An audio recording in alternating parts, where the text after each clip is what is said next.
Hello, welcome back, everybody, where we are taking up the second half of Chapter 5 on non-democracies.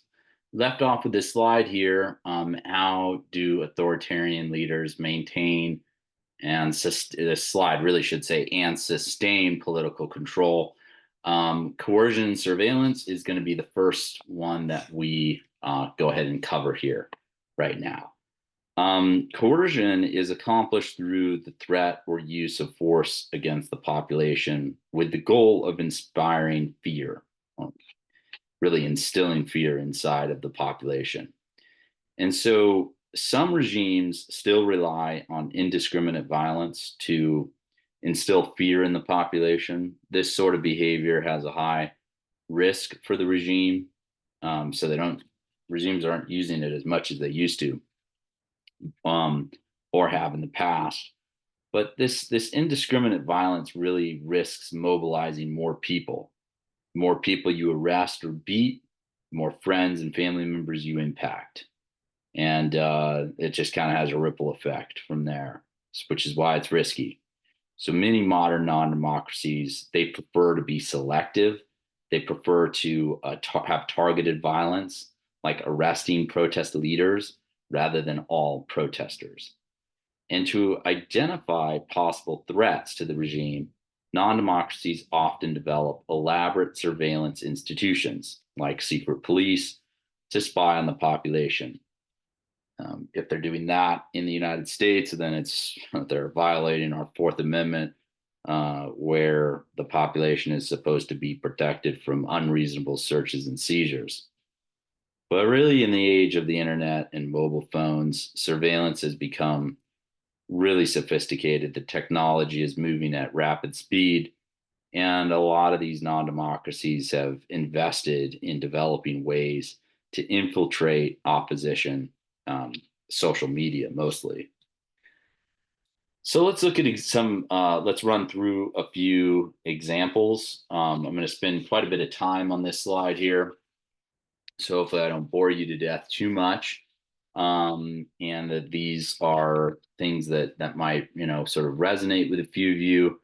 Um, but this idea of coercion is and can be in some ways accomplished by the use of the state's coercive apparatus. That's the secret police and the military.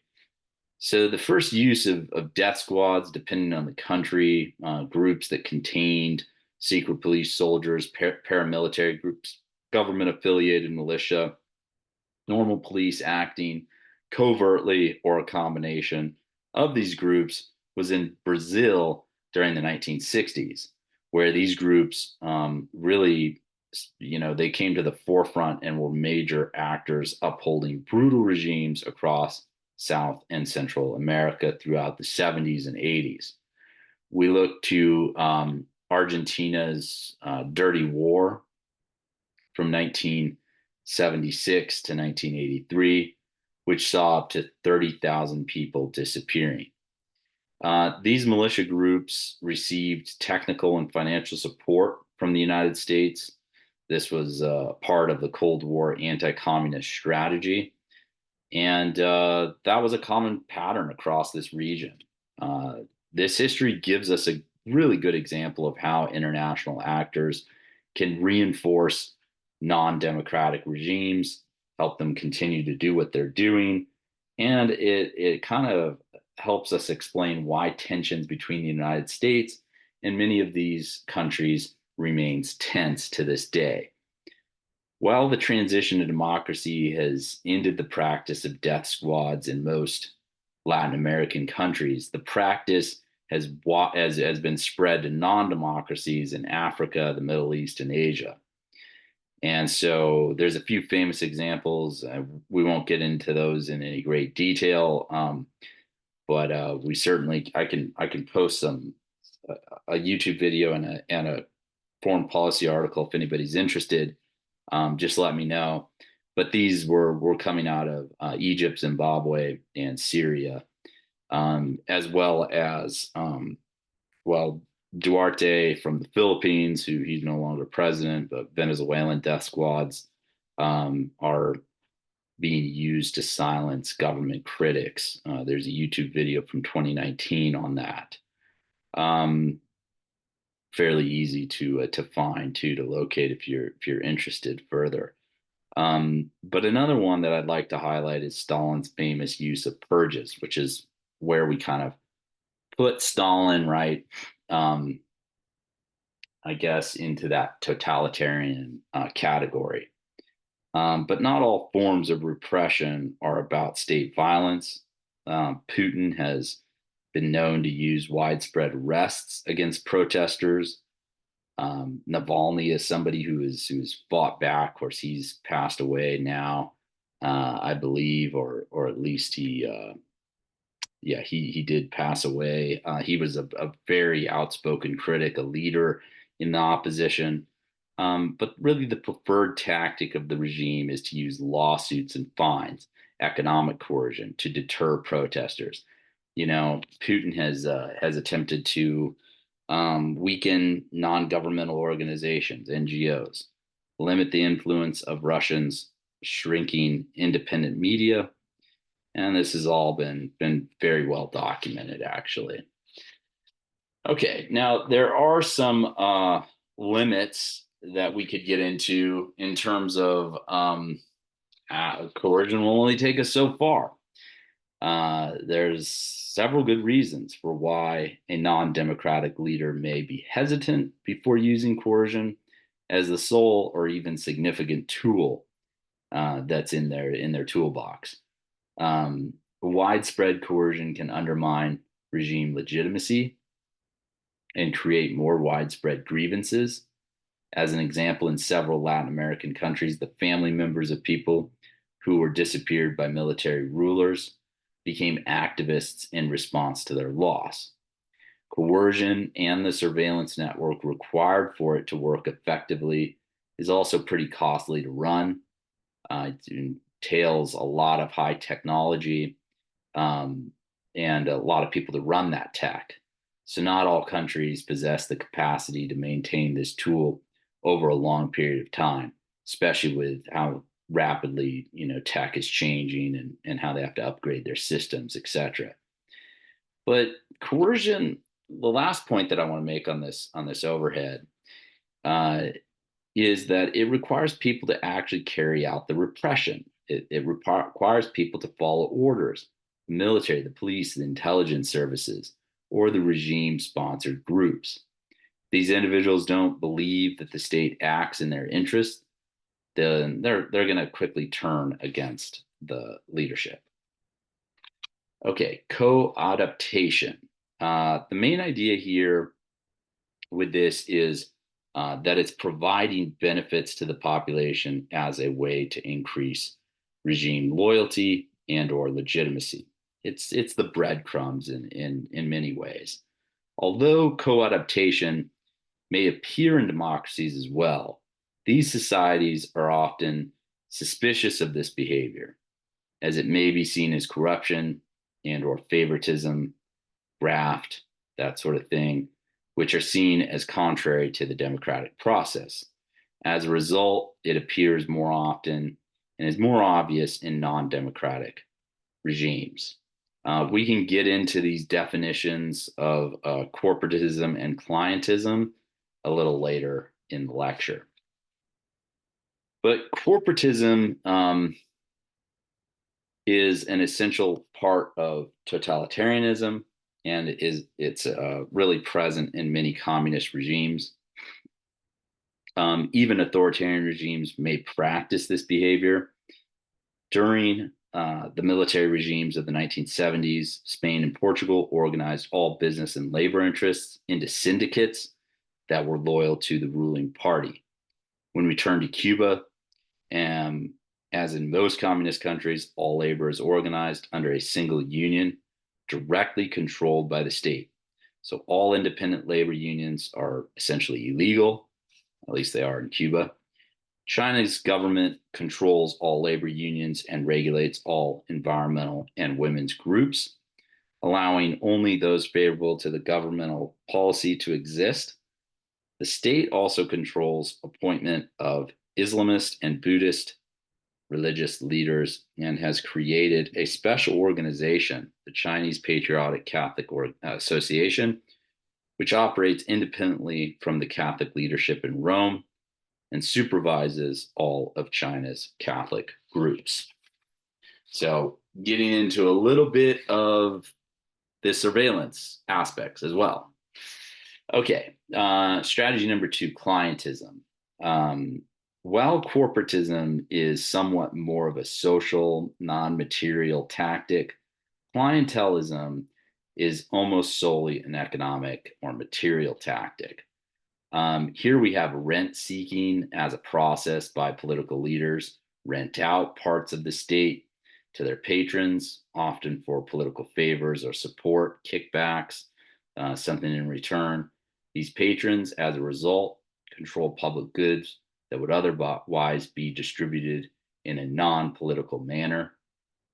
The beginning of this really it details some of the issues that we discussed in Zimbabwe, which is often cited as a kleptocracy.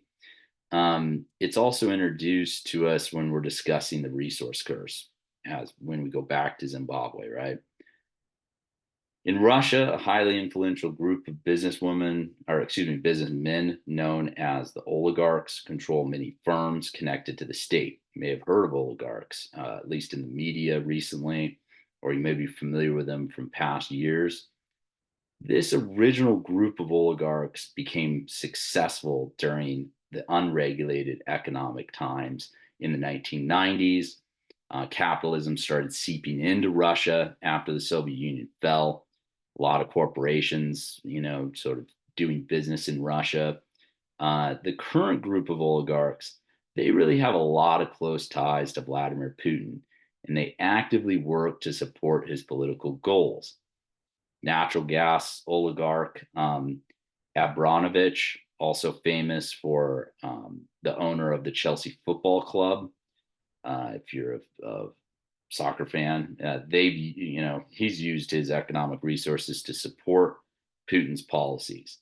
In contrast, former oligarchs that have become regime critics have often found their resources, like their yachts that are, hundreds of thousands of dollars in value, confiscated by the state of Russia, which is not good for their business, but they chose to speak out, and that's kind of what happens in these non-democratic regimes. So, all right, let's go ahead and move on to personality cults. This is kind of some interesting political psychology related stuff, but first use really these personality cults used to describe Stalin's rule in the Soviet Union. Personality cults have been used to describe a number of other leaders, including Venezuela's late Hugo Chavez, China's Mao, and possibly under Xi Jinping, Iran's supreme leader, as well as Russia's Vladimir Putin. Iran and Russia are detailed a little bit more those are examples, I guess, that maybe come to mind a little more readily than Chavez or Mao. But if coercion is relying on a state's military power and co-adaptation on its economic reach, then personality cult uses the social tools at its disposal, state-run media to help get their word out that's controlled by those in power, and government-paid artists and marketing planners that are obviously going to support the regime, and they do so out of fear of retribution, either losing their own life or having a family member killed, or possibly poisoned. That can take place too, right? So North Korea possesses one of the world's most developed personality cults when studied from afar. Kim Il-sung, inspired by Stalin's USSR, first developed this cult, calling himself the Great Leader, and beginning a massive media and sort of monument building campaign, statues, photos of him everywhere. State-run television, radio, and bulletins provide a steady stream of news in scare quotes, right, that venerates the methodical qualities of the Kim family.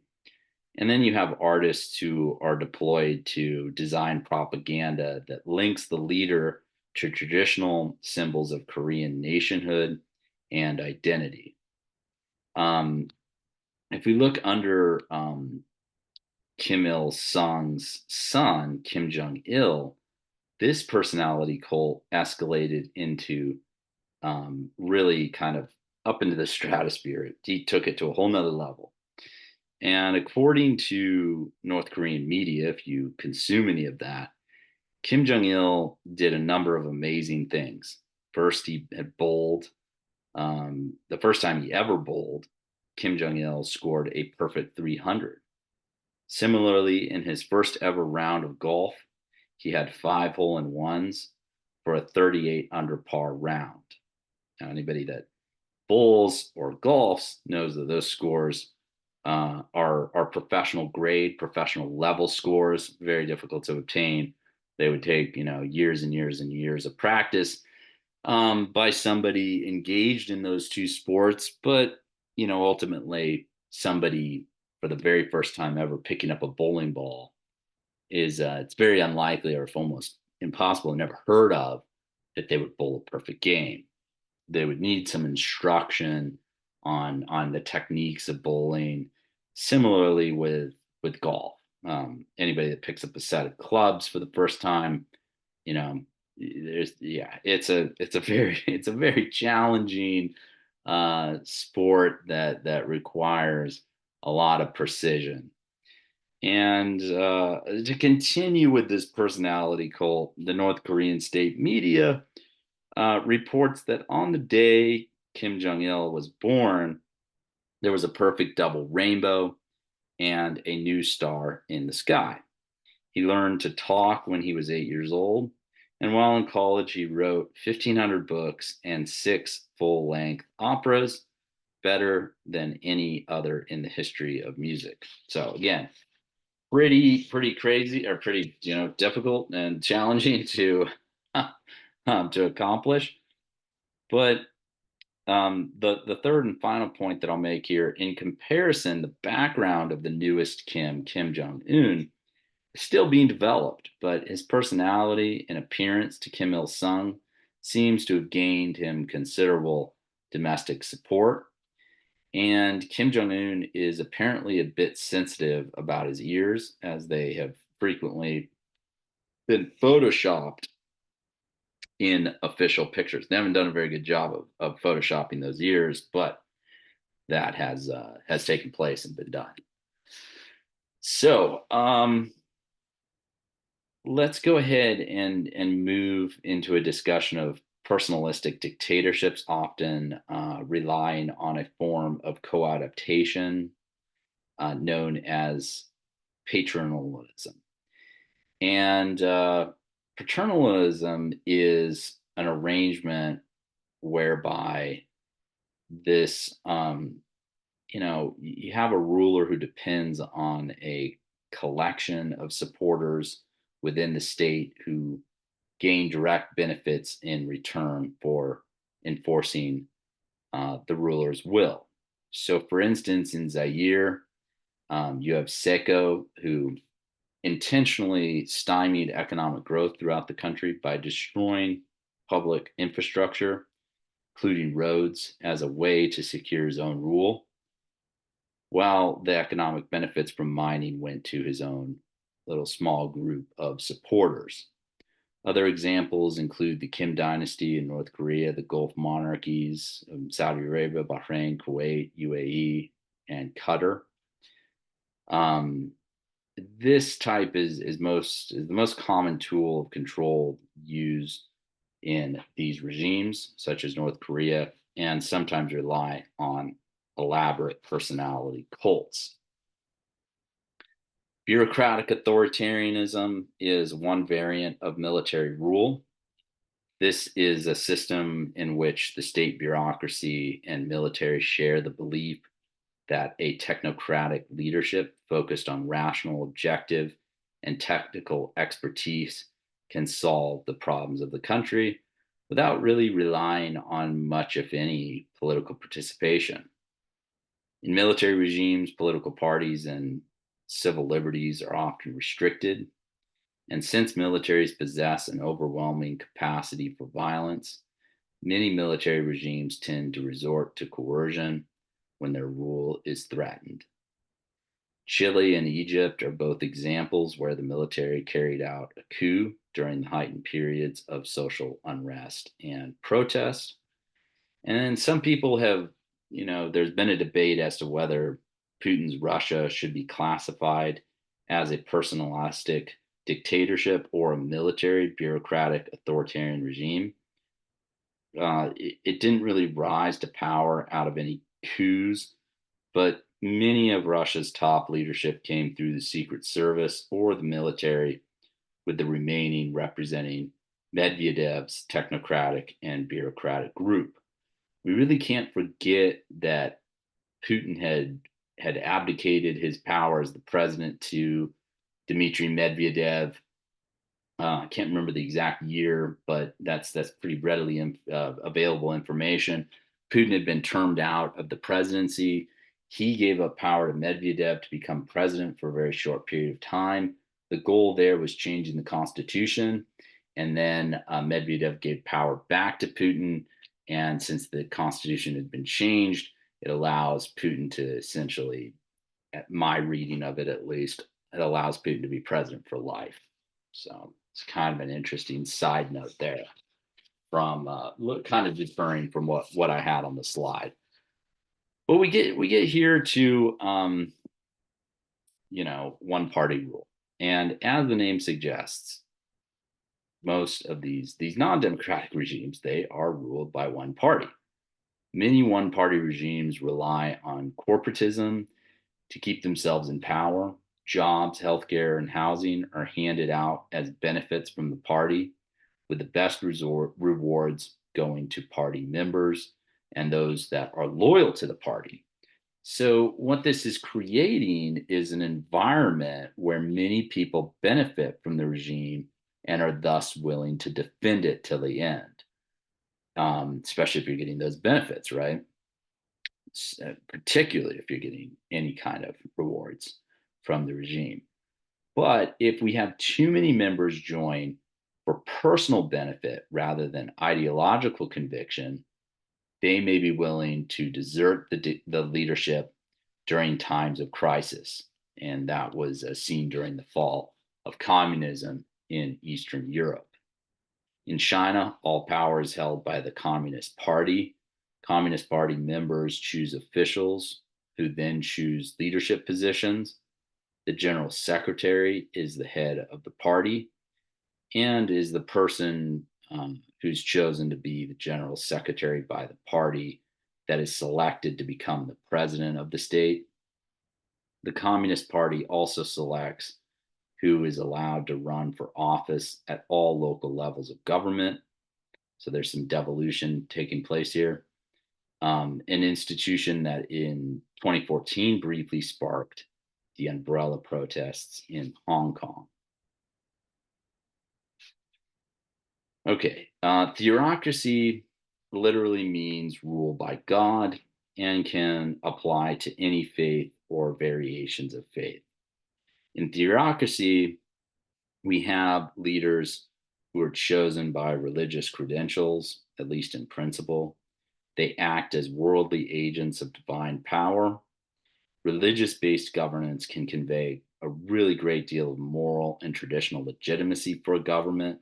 And this tradition based authority is really thus reinforced by state created corporatist organizations. This type of non democracy was common in the ancient world. In the modern era, few countries fit neatly into this category. And in practice, most modern theocratic regimes contain elements of the other non democratic types. So while this type of non democracy is I guess let me back up for just a second.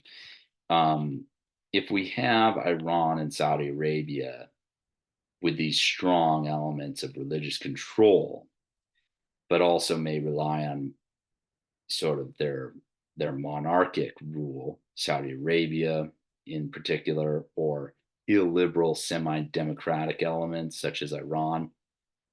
Israel, while a democracy, does contain some elements of religious law in its judicial system, mostly family law, demonstrating that religious governance is not limited to non-democratic regimes.